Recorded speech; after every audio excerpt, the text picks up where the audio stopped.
पण मला असं सतत वाटतं की प्रत्येक महिलेने, प्रत्येक बाईमध्ये काही नाही काहीतरी एक असतं, एक असं छान असं हे असतं की ज्याच्यामुळे ती थोडं तरी एक कमवू शकते आणि निदान स्वतःचा खर्च तरी भागवू शकते. मला अपेक्षित नव्हती अशी गोष्ट अशी घडली की ऍक्सिडेंट झाला माझा. तो ऍक्सिडेंट असा होता की म्हणजे बघणाऱ्यांना त्याच्यानंतर असं वाटलं की ही बाई जिवंत कशी राहील. मी विचार केला की माझं पूर्ण शरीर आहे, शरीराच्या ठराविक भाग गेलाय, म्हणजे अख्खं शरीर मी नाचवायचं होतं तेवढ्याच विचारात. ज्यावेळेस आपण म्हणजे म्हणतो ना की सोडून देतो आणि घरात बसतो त्यावेळेस कोणी येत नसतं. ज्यावेळेस आपण बाहेर पडतो, हातपाय मारायला लागतो, त्यावेळेस सगळे येतात मदतीला. प्रत्येक लग्नामध्ये आहे ना, प्रत्येक व्यक्तीने असा विचार केला पाहिजे, ही माझी कमतरता पूर्ण करण्यासाठी ही व्यक्ती माझ्या आयुष्यात आलेली आहे.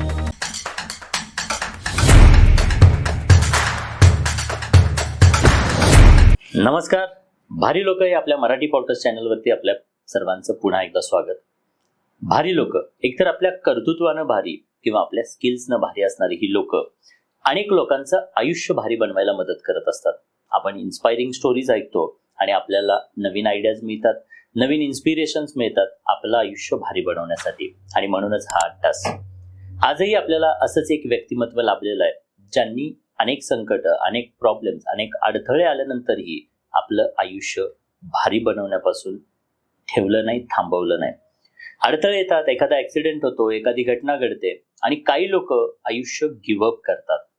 गिव्हअप करणं हा अंतिम पर्याय नसतो, पण संकट आल्यानंतर, अडथळा आल्यानंतर सुद्धा पुन्हा उभारणाऱ्यालाच भारी व्यक्तिमत्व म्हणून नावलौकिक मिळतो. असंच आजचं हे भारी व्यक्तिमत्व म्हणजे वैशाली माने. या मूळच्या सातारच्या आहेत. त्यांचा आयुष्याचा प्रवास खूप सुंदर होता, सुखसमाधान चालू होता आणि दृष्ट लागावी तसं कुठेतरी काही इन्सिडेंट्स घडतो आणि आयुष्यात मग वादळं निर्माण होतात. अशा वादळांमुळे कुठेतरी आयुष्य खचतं, पण आयुष्य खचल्यानंतर सुद्धा जो उभारतो तो खऱ्या अर्थानं यशस्वी माणूस किंवा यशस्वी व्यक्तिमत्व आपण म्हणू शकतो. यांच्याही आयुष्यात असंच काही संघर्ष आणि संकट आली, पण संकटाला न घाबरता खंबीरपणे त्या संकटांशी चार हात करून आज हे व्यक्तिमत्व उभं आहे, लढतंय आणि अनेक लोकांना प्रेरणा देत आहे. चला तर मग असं ही इन्स्पायरिंग स्टोरी आज आपण ऐकूयात वैशाली माने यांच्याकडून आणि आज आपण त्यांचं स्वागत करूयात. मॅडम, स्वागत आहे तुमचं. नमस्कार. नमस्कार. सुरुवातीला तुम्ही आपली स्वतःची ओळख करून द्यावी आणि त्यानंतर मग आपण एक एक जीवन प्रवास उलगडत जाऊयात. नमस्कार. मी वैशाली माने, मी काउन्सिलिंग करते. तर माझी अशी ओळख सांगायची झाली तर काउन्सिलिंग ह्या स्टेज पर्यंत पोहोचण्याचा प्रवास माझा फारच वेगळा आहे. तर सुरुवातीला आम्ही काही वर्षापूर्वी, खरं तर माझं लग्न लवकर झालं, पूर्वी साताऱ्यात राहायला होतो, त्याच्यानंतर आम्ही इकडे आलो. एक 7-8 वर्षानंतर आम्ही पुण्यामध्ये आलो, म्हणजे मिस्टरांचा बिझनेस असल्यामुळे. मग तो बिझनेस तसा आम्ही 2002 पासून आम्ही इकडे बिझनेस करतोय. आणि त्याच दरम्यान माझं 12वी पर्यंत शिक्षण झाल्यामुळे मला असं वाटायला लागलं की आपण पुढे शिकलं पाहिजे. मग त्याच दरम्यान मी एक 2006-07च्या दरम्यान मी परत ऍडमिशन घेऊन मी माझं ग्रॅज्युएशन कम्प्लीट केलं. त्याच दरम्यान माझं एक छोटंसं इन्स्टिट्यूट होतं, कम्प्युटर इन्स्टिट्यूट, तेही चालवत होते. पण झालं असं की त्या दरम्यान एक 2008च्या दरम्यान मोठा रिसेशन पिरियड आल्यामुळे ते बंद केलं आणि मी घरी थांबले.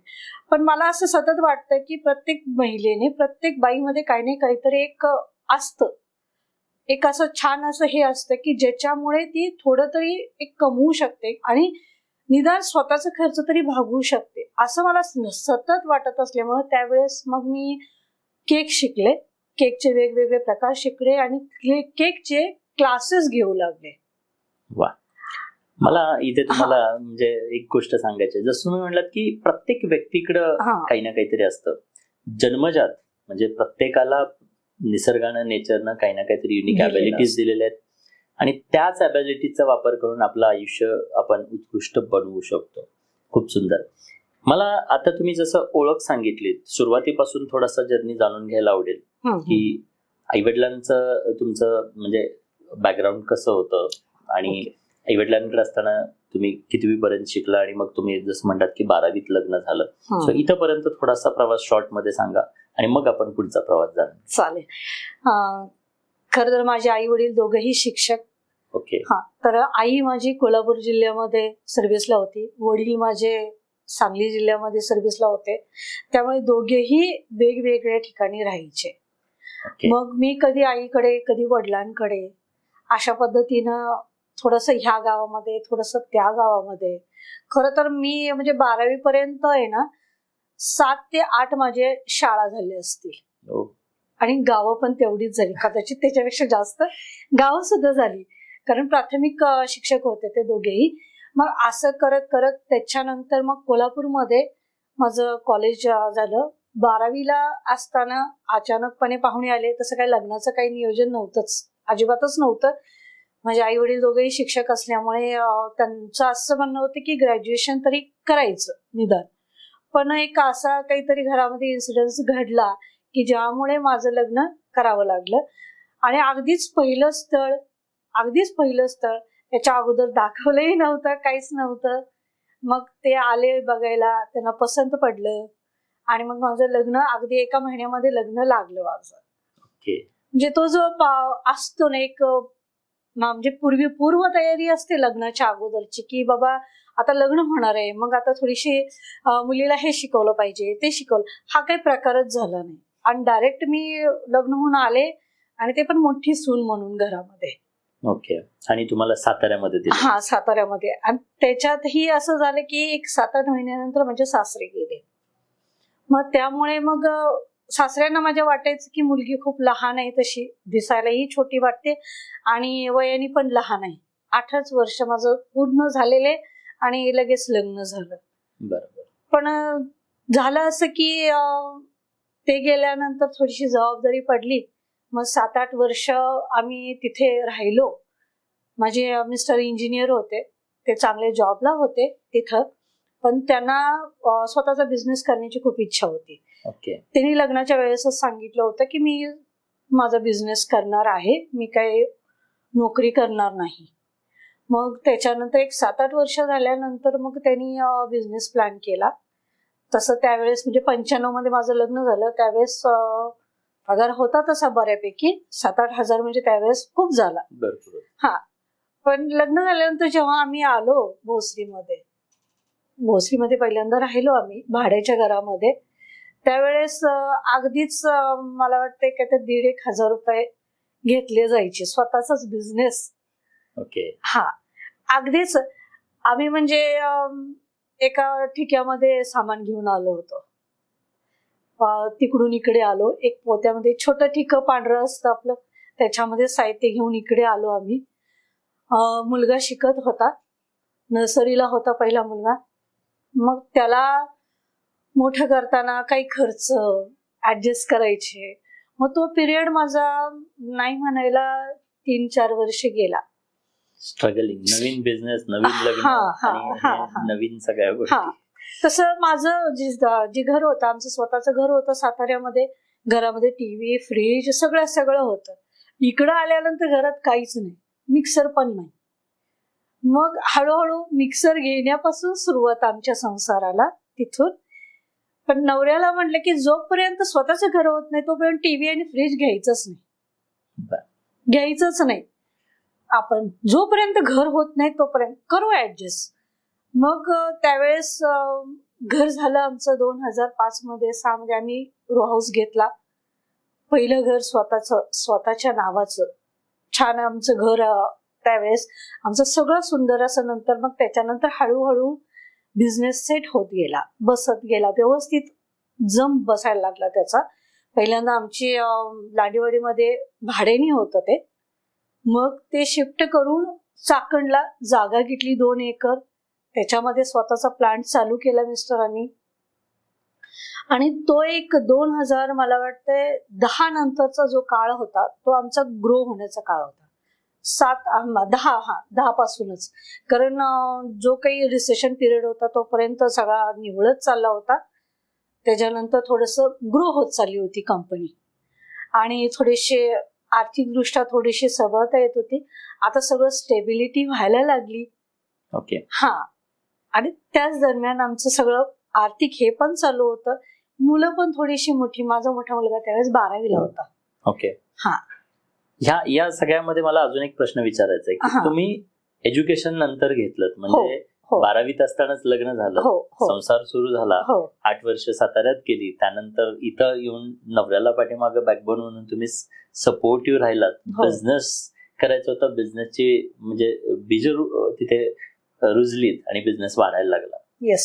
इन बिटवीन किती वर्षानंतर तुम्हाला वाटलं की मला एज्युकेशन करायचं, आणि का वाटलं? कारण हा नॉर्मली कसं असतं की लग्न झालं की चूल मूल संसार या याच्यात अनेक स्त्री आपलं करिअर सोडून देतात. बरोबर. आणि पुन्हा म्हणजे मला वाटतं की तिथेच त्यांचं आयुष्य संपून जातं. पण तुम्ही मात्र इथे वेगळ्या मला जाणवत आहे की एवढ्या वर्षाच्या गॅप नंतर पुन्हा मला शिकायचं आहे. ही ऊर्जा कुठून आणि कशी मिळाली, आणि ते एज्युकेशन किती वर्षानंतर तुम्ही कोणत्या शाखेत आणि कसं पूर्ण केलं, याबद्दल थोडक्यात जाणून. कसं झालं, एक तर आम्ही इकडे आलो, मुलं थोडीशी ग्रो झाली होती, त्यांचं बघत होती, पण मला कुठंतरी सल होती मनामध्ये.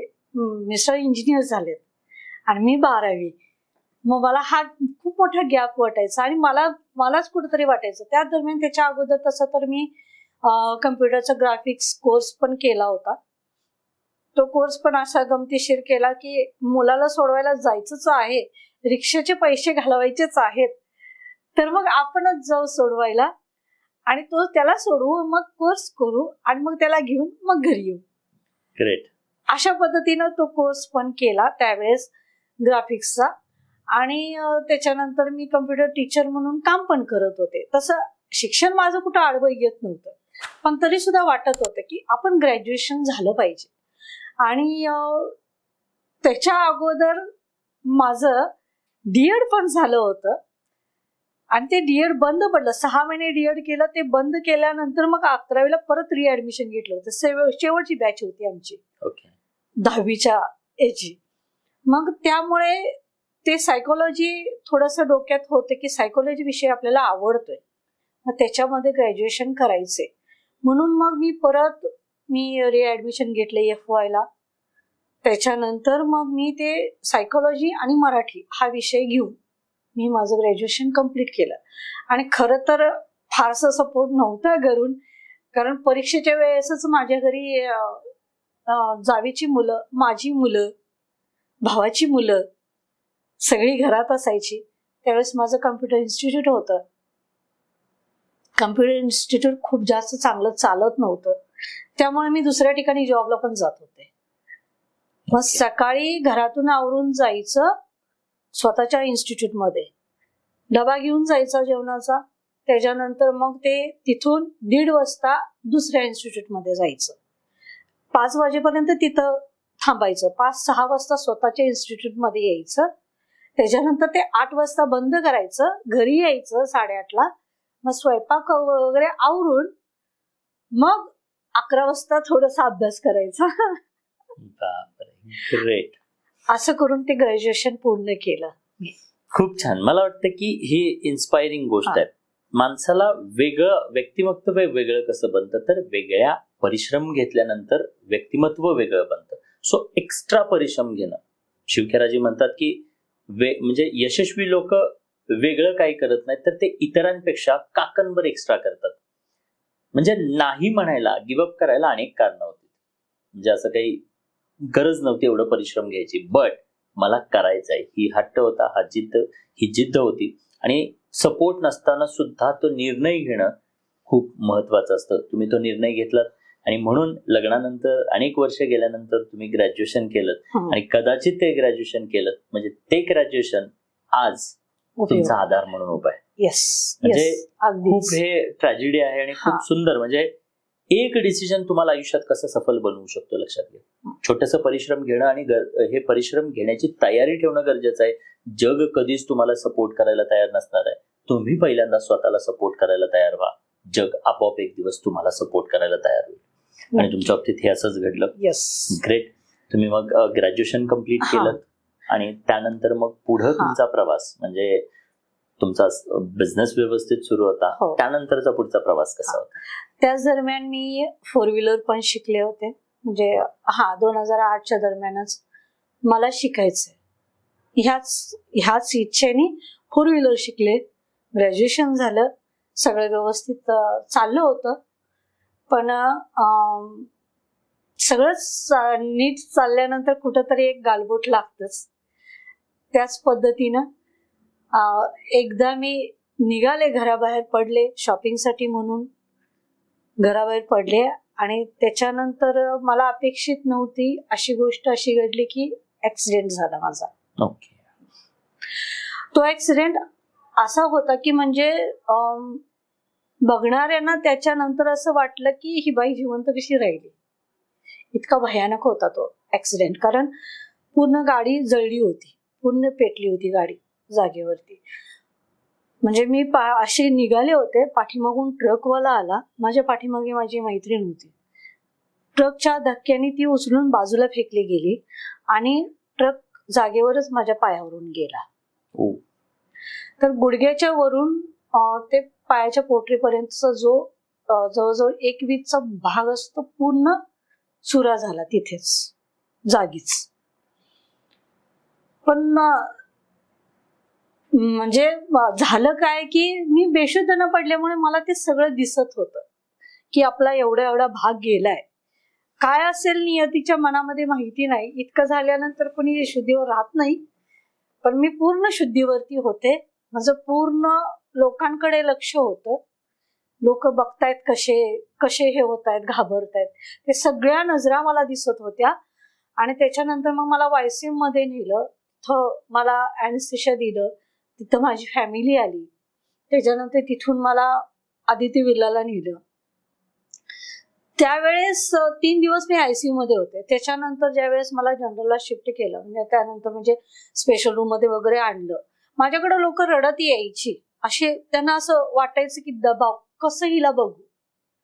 एकतरी असे पाहुणे आले मला, म्हणजे त्यांचं फार कनेक्शन नव्हतं आमचं त्यांचं.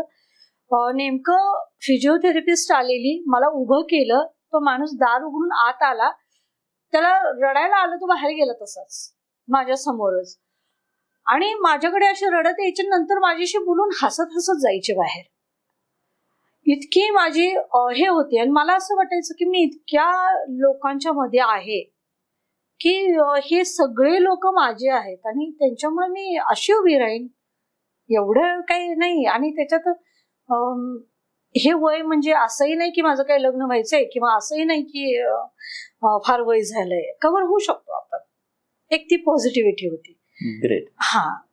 पण माझी आई होती माझ्यासोबत 4-5 महिने. 5 महिने 6 महिने लोक मला बघायला येत होती. इतकी लोक होती, म्हणजे कधी कधी सांगावं लागायचं ती झोपली आता म्हणून. म्हणजे कुठून लोक येत होती मला बघायला. आणि त्याच्यानंतर असं झालं की वडिलांना माझे पॅरालिसिस झाल्यामुळे माझी आई तिकडं अडकली. दुसरं माझ्याकडे येणारं कुणीच नव्हतं. मग आम्ही घरामध्ये कुणीच नाही, म्हणजे माझी मुलं आणि माझा नवरा, ह्याच्या व्यतिरिक्त कोणच नाही घरामध्ये. येणारं नाही, चौकशीला पण नाही, कोणत्या गोष्टीला विचारायला पण नाही. आणि वाईट असं वाटायला लागलं की मी किती क्लोज होते ह्या लोकांना. का असं, म्हणजे मी इतकी इंडिपेंडंट आहे, सगळ्यांना माहितीये, हे का लांब गेले. पण कुठंतरी असं वाटायला लागलं ज्यावेळेस मी पूर्ण स्टेबल झाल्यानंतर फेस करायला पण अशा सिच्युएशन मध्ये अशा जवळच्या माणसाला फेस करणं पण खूप अवघड असतं. बरोबर. ज्यावेळेस आपण जर्नी मधून जातो ती गोष्ट वेगळी, आणि ज्यावेळेस आपण डायरेक्ट बघतो, म्हणून आपल्याला पिक्चर मध्ये बघितलेलं रडायला येतं. आणि आपण जगतोय त्याचं काही वाटत नाही, पण पिक्चर मध्ये बघतो त्यावेळेस रडतो आपण. आणि हे कुठंतरी नंतर मला जाणवलं आणि मी विसरून गेले.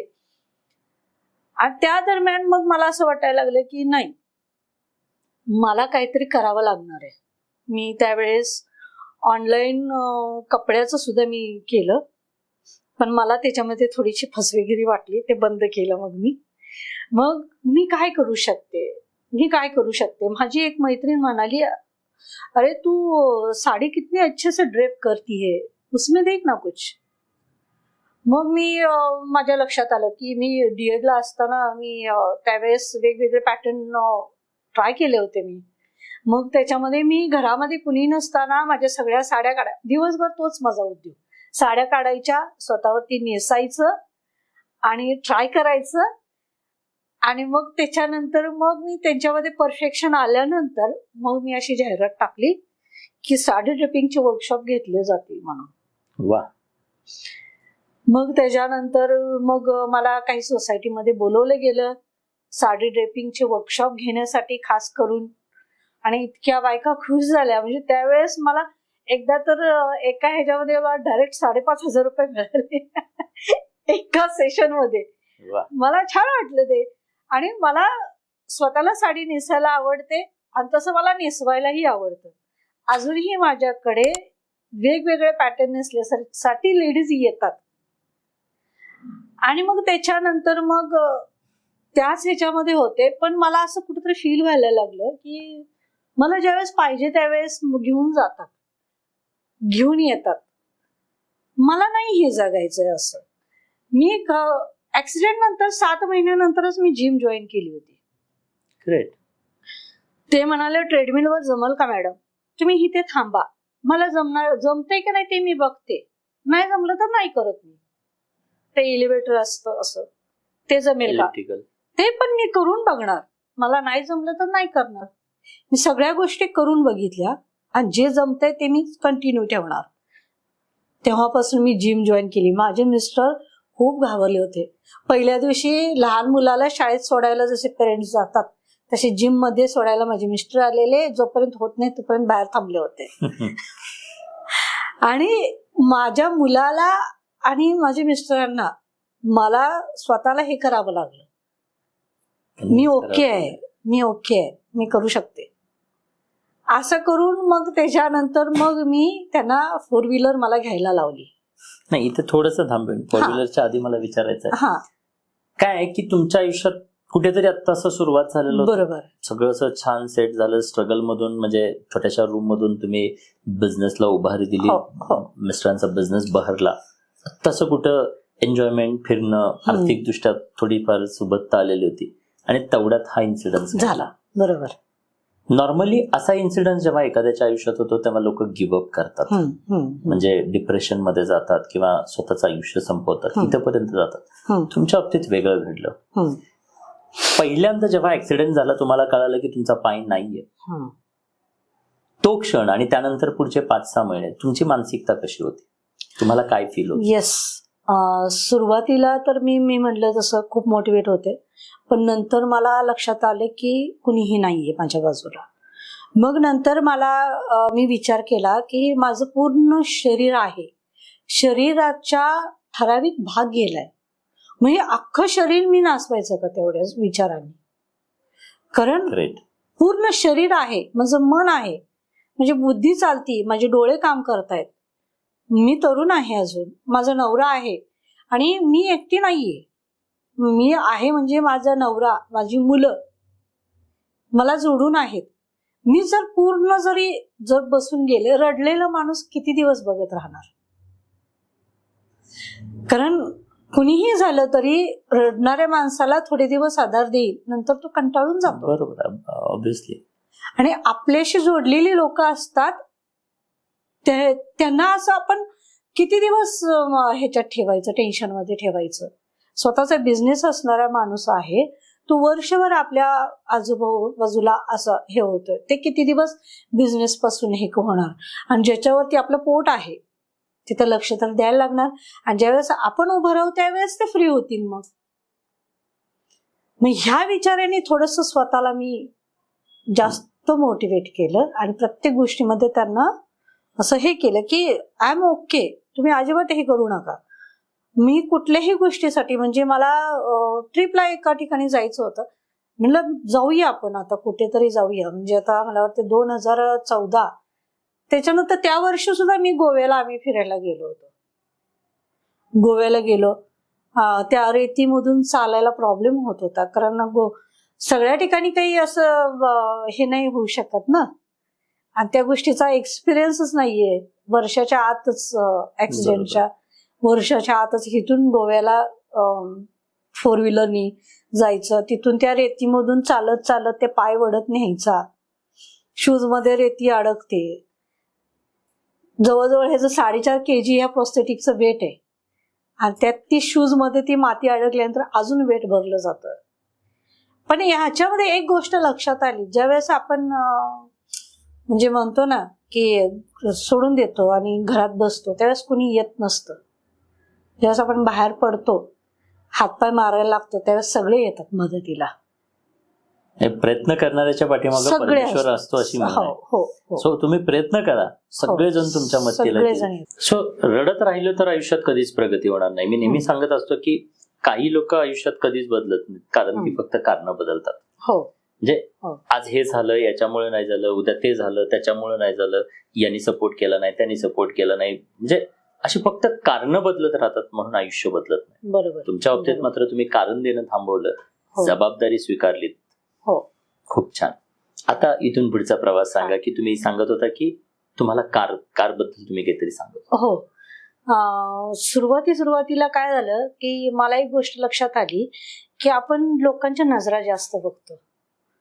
काही झालंय ना, म्हणजे मग तो माणूस आपल्याकडे बघतोय, ती बाई आपल्याकडे बघते, मग काहीतरी तोंडातल्या तोंडात पुटपुटतात आणि मग आपल्याला आपण ते काय बोलत असतील ते आपणच आपल्या डोक्यात विचार करायला लागतो आणि ती गोष्ट खूप त्रासदायक असते. बरोबर. मला ते फील झालं की मग मी डिसाईड केलं की बघणं बंद करायचं. आपण मी कशी चालते, कारण आपण म्हणतो ना 100% आपण आहे हे स्वतःला मानतो, असो नसो, पण आपण मानतो की मी परफेक्ट आहे एकदम, आणि त्याच्यात कुठंतरी गालबोट लागतंय आणि हे व्यक्ती माझ्याबद्दल काय विचार करत असेल, किती बिचारीचं वाईट झालंय ना, असं व्हायला नाही पाहिजे होतं, दिसायला तर किती चांगली दिसते, आणि हे आपणच डोक्यात विचार करायला लागतो. आणि ती गोष्ट मला त्रासदायक व्हायला लागली, हे मला क्लिक झालं आणि मग मी ते बघणंच बंद केलं. लोकांच्या नजरा बघायच्याच नाहीत आपण. हे म्हणतात ना, सबसे बडा लोग क्या कहेंगे लोग, सबसे बडा रोग क्या कहेंगे लोग. सो लोक काय म्हणतायत यांचा विचार करत बसलो की आपलं आयुष्य बुडलं म्हणून. सो हा एक चांगला पॉइंट तुम्ही सांगितलात की मला ऑडियन्सला पण सांगायचं आहे की लोक काय म्हणतायत हे जर आपण पाहत राहिलं तर आपलं आयुष्य वेड्यासारखं होऊ शकतं.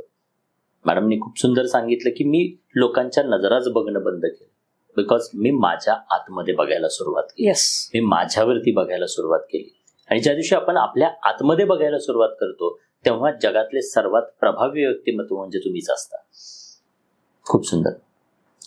मग त्याच दरम्यान मला असं वाटायला लागलं की गेलं पाहिजे कुठेतरी. मग मनालीला जायचा विचार आला. मग त्यावेळेस मिस्टर म्हणाले तुला जमणार नाही, तू कसं काय मॅनेज करणार. मी म्हटलं जमेल का नाही तो नंतरचा भाग आहे, बघू ना, होऊन होणार काय. मी त्याच्यामध्ये एक वाक्य शिकले, होऊन काय होईल, नाही वाटलं रूम मध्ये बसेल, पण एक हवा पालट तरी होईल ना. मग चला म्हटलं जाऊ आपण. मग गेलो आम्ही, आणि त्याच्यानंतर ते जो पहिली हे रोहतांग बंद होतं तेव्हा, मग बर्फामधून तिथं जे असतात मुलं असतात त्यांना मी अगोदरच सांगितलं होतं मला वरती जायचंय. ते म्हणाले मॅडम तुम्हाला जायचंय ना, मग आम्ही घेऊन जाऊ, नका टेन्शन घेऊ तुम्ही. ग्रेट. मग त्यांनी मला, कारण ते तिथले जे डोंगर असतात ना ते असे गोल गोल गोट्यांनी भरलेले असतात, कशावरती पाय पडला तर सरळ आपण खाली येतो असं हे, आणि रस्ता पण छोटासा असतो तो. पण मला जायचंय म्हटलं. मी विचार काय करते, माझ्या आजूबाजूला इतकी लोक असताना मी कशाला घाबरायचं, आपण घाबरायचं नाही. मग वरती गेलो. मला त्यावेळेस अक्षरशः एव्हरेस्ट चढल्याचा आनंद झाला की त्या बर्फामध्ये मी वरपर्यंत गेले आणि इतकं छान वाटलं. म्हणजे लोकांनी पण टाळ्या वाजवल्या, पण त्या लोकांनी टाळ्या वाजवल्या त्याचा आनंद झालाच, पण आतून हे फील झालं की मला हे जमलं. त्याच्यानंतर हॅट्रिक अजून ते याकवर बसून खाली यायचं, कारण ते रस्ता छोटा असतो. नॉर्मल लोक सुद्धा थोडे घाबरतात, म्हणजे की ते पाय हे झाला तर ते याकचा, म्हणजे अशा घाबरतात बऱ्यापैकी. पण मी म्हणले नाही, काय नाही होत त्याला. मग होऊन होऊन काय होणार आहे, आपण जर पडलोच आहेत ना उचलायला लोक, आपण काय घाबरायचंय. मग तीही मस्त ट्रिप झाली. मग त्याच्यानंतर मात्र आहे ना, मी वर्षातून 1-2 वेळा आम्ही अशा ठिकाणी जातो. आता गेल्या एक 3-4 महिन्यापूर्वी सिंहगडला जाऊन आलो, वरपर्यंत चढून आलो.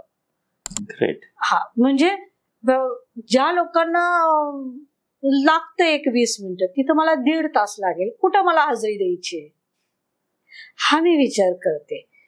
ऍक्सिडेंटच्या अगोदर खूप ऍक्टिव्ह होते. मी डान्स क्लास लावला होता, मी जिमला जात होते, मी वॉकिंगला जात होते, मी घरातलं सगळं बघत होते. इतकी ऍक्टिव्ह होते, इतकी सोशलाइज होते. त्याच्यानंतर पूर्ण बंद. आता ह्या स्टेजला मी परत त्या ह्याच्यातून हळूहळू हे करायला लागले. आत्ताच काही दिवसापूर्वी डान्स क्लास लावलाय. वा. मी म्हणते कुठं स्टेज परफॉर्म द्यायचंय आपल्याला. आपल्याला मनाला वाटतंय ना, मी जिम केलेले, मी झुंबा करते, जिम करते, मी सगळ्या गोष्टी करते. ग्रेट. ही पॉझिटिव्हिटी मला वाटतं की प्रत्येक व्यक्तीकडे असायला पाहिजे. म्हणजे विचार करण्यासारखी गोष्ट आहे. एक पाय नसताना एक माणूस काय विचार करू शकतो. खरं तर लोक निगेटिव्ह विचार करतील, पण मॅडमकडे पाहिल्यानंतर असं वाटतं की बस, म्हणजे दोन्ही पाय असताना लोक जिमला जायला घाबरतात, दोन्ही पाय असताना लोक वेगळं काही ट्राय करायला घाबरतात. इथे एक पाय नसताना मॅडम म्हणतात की मला मनालीला जायचंय, मला रोहतांग पासला जायचंय, मला बर्फात जायचंय.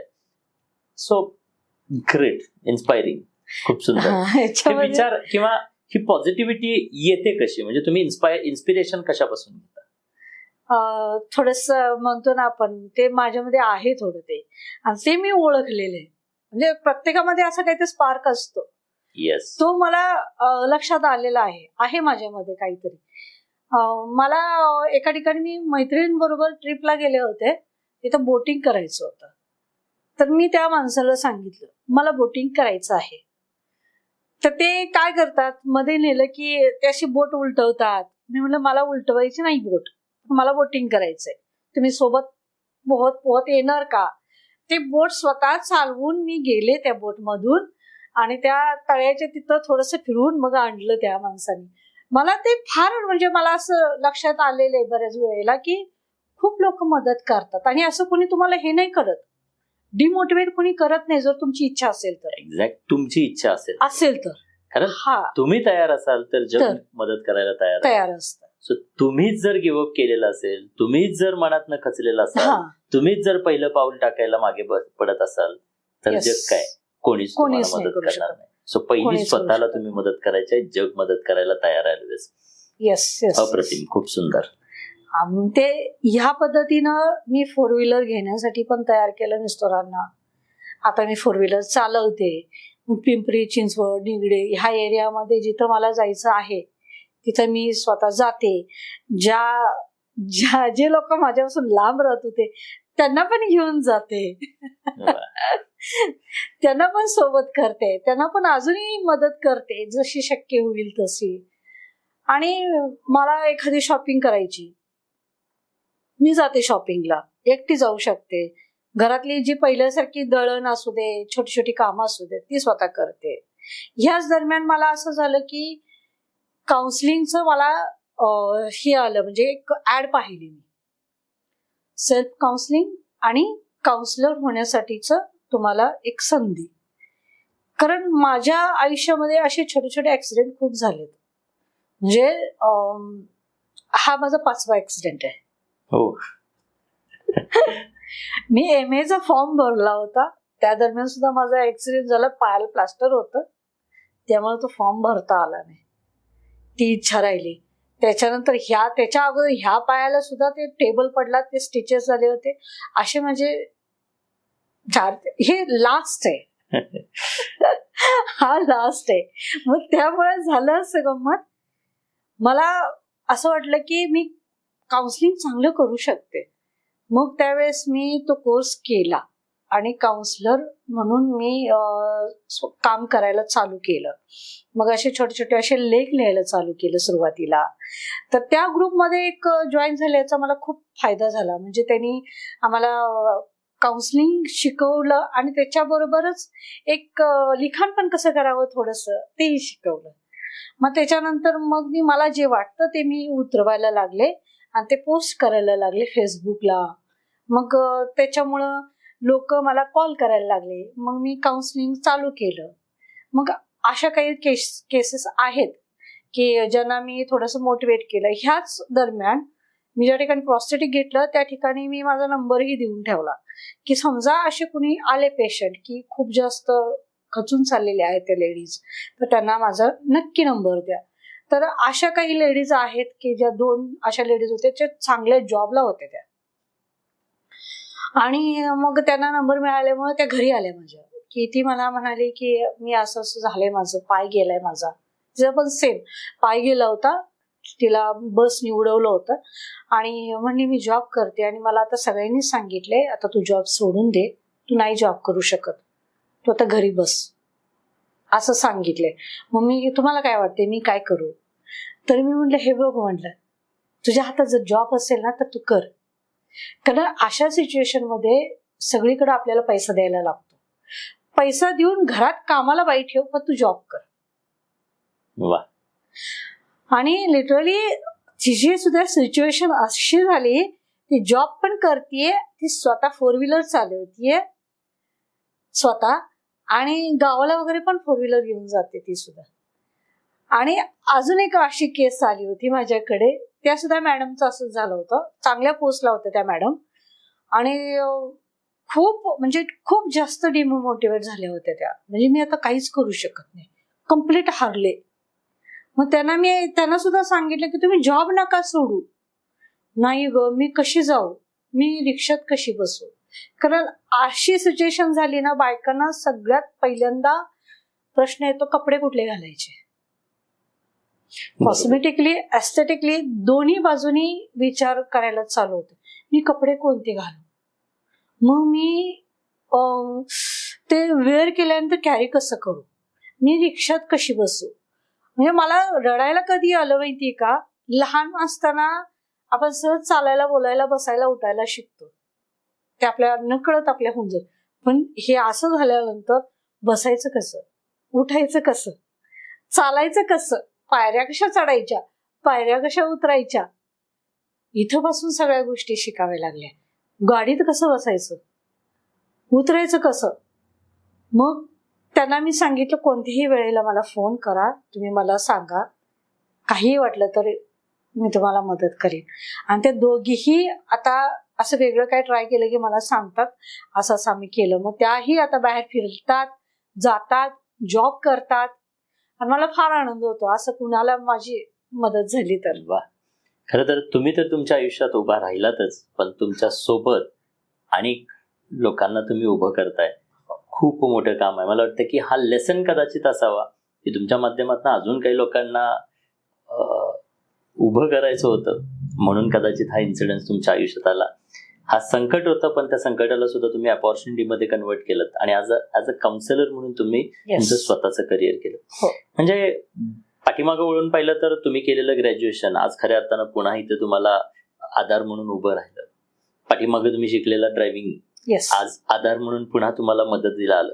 म्हणजे आयुष्यात जेव्हा एखादी गोष्ट आपण शिकतो ती कधीच वाया जात नाही, तिचा कधी ना कधी कुठे ना कुठे वापर होतो, हे तुमच्या केसमधून निश्चित समजतं. खूपच सुंदर. आता तुम्ही काउन्सिलिंग शिकल्यानंतर म्हणजे एकतर तुम्ही केक शिकलात, केक शिकवलत सुद्धा, स्वतः शिकलात, स्वतः शिकवलत. तुम्ही साडी ड्रेपरिंग बद्दलचं जे काही आधीचं कॉलेजमध्ये असतानाचं जे काही नॉलेज होतं ते वापरलं आणि ते पुन्हा तुम्ही शिकवायला सुरुवात केली, त्याच्याहून प्रॅक्टिसेस घरी केल्या. म्हणजे घरी हार मानून बसला नाहीत, पाय नाही म्हणून, तर तुम्ही वेगवेगळ्या गोष्टी ट्राय करत राहिलात, शिकलात आणि नुसतं शिकून थांबला नाही तर ते शिकवलत सुद्धा आणि त्याच्यातनं तो पुढे जाण्याचा प्रयत्न केलात. आज तुम्ही काउन्सिलिंग क्षेत्रात करिअर करताय किंवा तुम्ही पूर्णवेळ काउन्सिलर म्हणून काम करताय आणि अशा अनेक मानसिकदृष्ट्या हरलेल्या व्यक्तींना मदत करण्याचं काम करताय. येस. तुम्ही अजून कोणत्या कोणत्या ग्रुपला काउन्सिलिंग करताय आणि आज कशा पद्धतीनं काउन्सिलिंग व्यवसायामध्ये किंवा काउन्सिलिंग या प्रोफेशन मध्ये तुम्ही कशा पद्धतीनं काम करता? मी पर्सनल काउन्सिलिंग पण घेते, मॅरेज काउन्सिलिंग पण घेते आणि बऱ्याच वेळेला ज्या महिला असतात 40 नंतरच्या, जे कपल असतात किंवा इंडिव्हिज्युअली महिला असतात, त्यांना सुद्धा असं म्हणजे काय करावं काही सुचत नाही. मुलं मोठी झालेली असतात आपण स्वतःचं पर्सनल लाईफ कसं आपण हे करावं.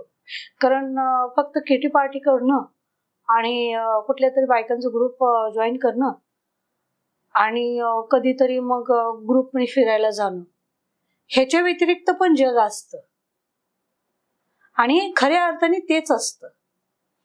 मी बऱ्याच वेळेला मग अशा माझ्या मैत्रिणींना सांगते की तुम्ही जे लेडीजचा ग्रुप जॉईन करता, तुम्ही किती वेळा तुम्ही त्या ग्रुपमध्ये जाता, तुम्ही किती वेळा त्या ग्रुपमधून ट्रिपला जाऊ शकता? नाही ना. महिन्यातून 2 महिन्यातून एवढंच आपण करू शकतो. पण तुम्ही अशा गोष्टी शिका ज्या तुम्हाला रोज करता येतील.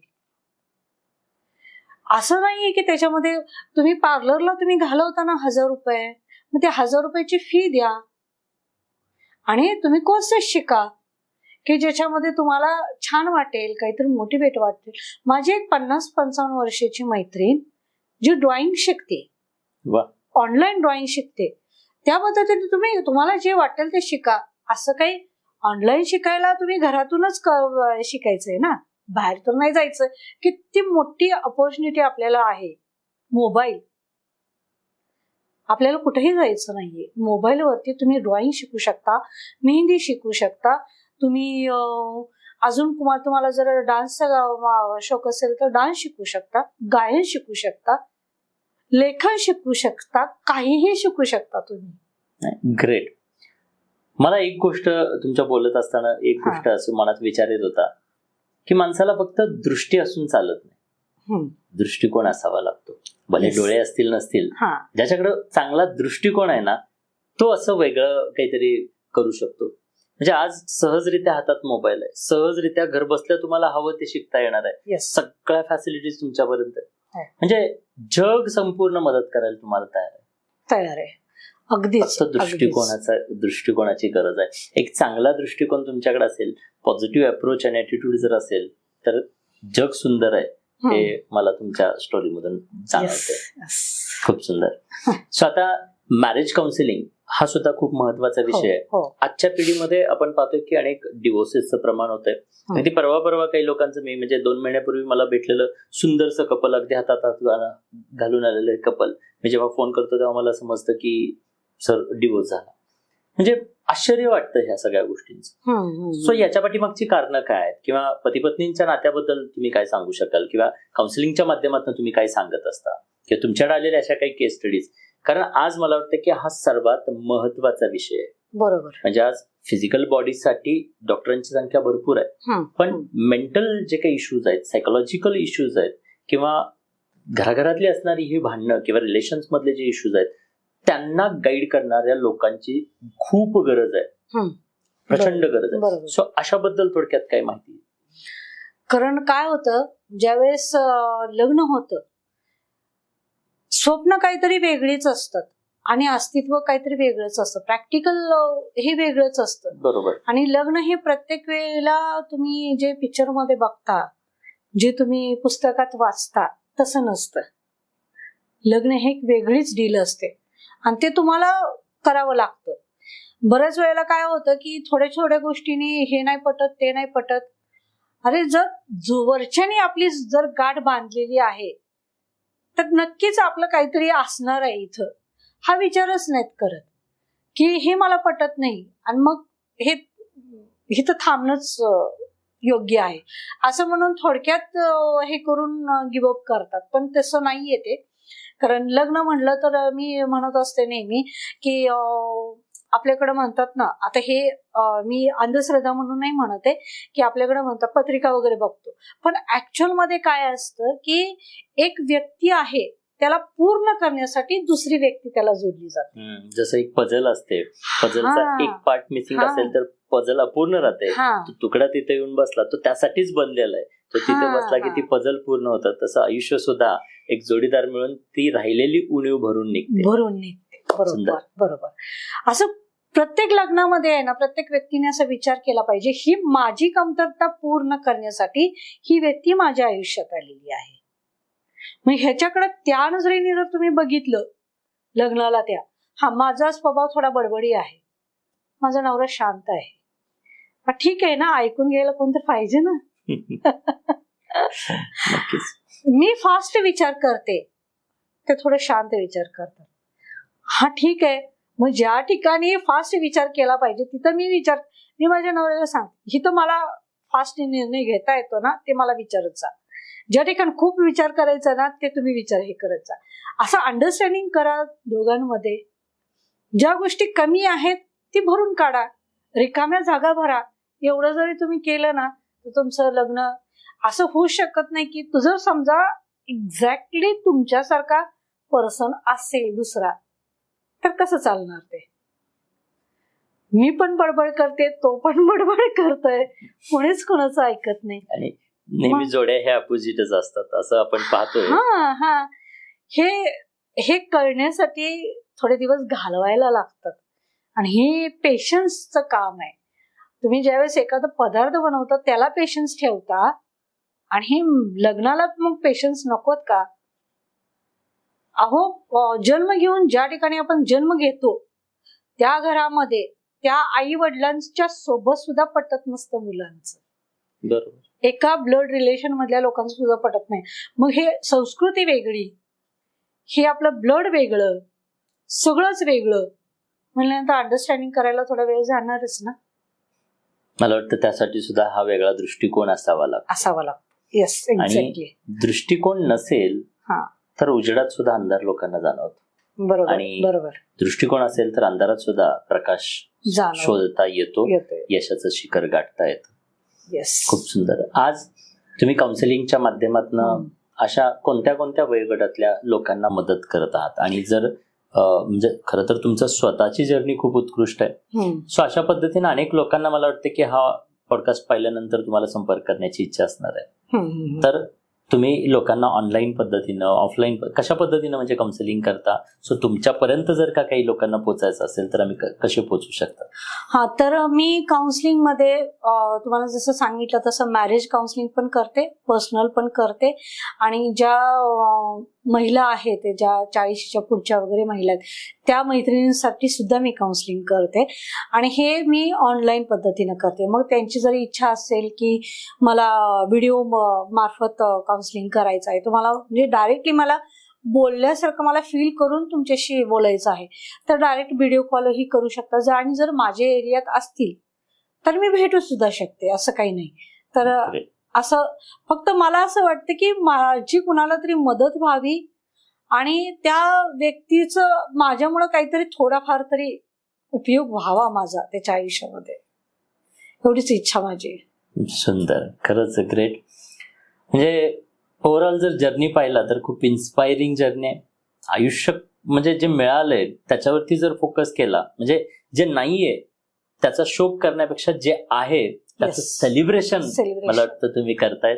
आणि असं प्रत्येक व्यक्तीनं हे सेलिब्रेशन केलं पाहिजे. आयुष्य खूप सुंदर आहे. आयुष्याकडे बघण्याचा एक सुंदर दृष्टिकोन मिळाला ना, तर मला वाटतं की आयुष्य, प्रत्येकाचं आयुष्य समाधानी, आनंदी, सुखाचं जाऊ शकतं. मॅडम आज अनेक लोकांचं काउन्सिलिंग करतायत. प्री मॅरेज काउन्सिलिंग असेल, मॅरेज काउन्सिलिंग असेल, विद्यार्थ्यांचं काउन्सिलिंग असेल, किंवा ज्यांच्या काही आयुष्यात ऍक्सिडेंट होत आहेत त्यांचं आयुष्य सुंदर बनवण्यासाठी सुद्धा त्यांना सुद्धा त्या मदत करायला तयार आहेत. हे किती इन्स्पायरिंग व्यक्तिमत्व आहे बघा. कारण आपल्या आयुष्यातली एवढी दुःख संकट असताना त्याचा विचार न करता इतरांचं आयुष्य सुंदर बनवण्यासाठी म्हणून ते आज पुढे सरसावलेत. मॅडम, तुमच्या कार्याला खरंच सलाम आणि खूप इन्स्पायरिंग आहे. मला निश्चित खात्री आहे की आजचं हे पॉडकास्ट अनेक लोकांच्या आयुष्यात ऊर्जा आणि प्रेरणा देणारं ठरणार आहे. थँक्यू. अनेक लोक तुम्हाला संपर्क करतील, अनेक लोकांचं आयुष्य तुम्हाला बदलायचं आहे, घडवायचं आहे. आणि त्याचसाठी तुम्ही खऱ्या अर्थानं इथे आहात, किंवा या आयुष्यात इथून पुढच्या हे आयुष्य तुम्हाला त्या ऍक्सिडेंट नंतर सुद्धा मिळाले का, तर अनेक लोकांचं आयुष्य तुम्हाला तेजोमय करायचं आहे. Yes yes. सो खूप छान तुम्ही आलात. तुम्ही इथे तुमचं जी काही जर्नी आहे खूप इन्स्पायरिंग जर्नी आहे. मला सुद्धा आज खूप इन्स्पिरेशन तुमच्याकडून मिळालं. So thank you so much. खरंच एक भारी व्यक्तिमत्व आज आम्हाला लाभलं, याचं आम्हाला समाधान आहे. Thank you so much. पुन्हा भेटूयात. आणि जे काही लोकांच्या समस्या असतील त्यासाठी आम्ही तुमचा नंबर देतोय. नक्की जरूर लोक तुम्हाला संपर्क करतील. येस, मला तुम्हाला सगळ्यांना सांगायचं आहे की आजचा एपिसोड कसा वाटला कमेंट्स मध्ये जरूर कळवा. मॅडमसाठी जरूर तुम्ही कमेंट्स करा. तुमच्या आयुष्यात अशी कोणी तुमच्या आजूबाजूला लोक असतील तर त्यांनाही मॅडमचा हा नंबर पाठवा किंवा हा पॉडकास्ट पाठवा. मला वाटतं की हा पॉडकास्ट जास्तीत जास्त शेअर झाला पाहिजे, जास्तीत जास्त लोकांपर्यंत पोहोचला पाहिजे. अनेक गृहिणी असतात, अनेक लोक असतात, छोट्या छोट्याशा कारणावरून आयुष्य गिव्हअप करायला जातात. आयुष्य गिव्हअप करण्यासाठी मिळालेलं नाहीये. आयुष्य सुंदर आहे आणि स्वतःच्या बरोबर इतरांचं आयुष्य सुंदर बनवण्यासाठी आपल्याला हे आयुष्य मिळालेलं आहे. तर असंच हा पॉडकास्ट सुद्धा इतरांचं आयुष्य सुंदर बनवण्यासाठी मला वाटतं आज झालेला आहे. त्यामुळे जरूर तुमच्या संपर्कातल्या अशा प्रत्येक व्यक्तीपर्यंत हा पॉडकास्ट शेअर करा, कमेंट जरूर करा. भरभरून कमेंट्स या पॉडकास्टला आल्या पाहिजेत. मला तुमच्या कमेंट्स मॅडमसाठी आणि इतर लोकांसाठी खूप महत्त्वाच्या वाटतात. जरूर तुमच्या कमेंट्स येऊ द्यात. Thank you so much. भेटूयात पुन्हा पुढच्या पॉडकास्टला. धन्यवाद.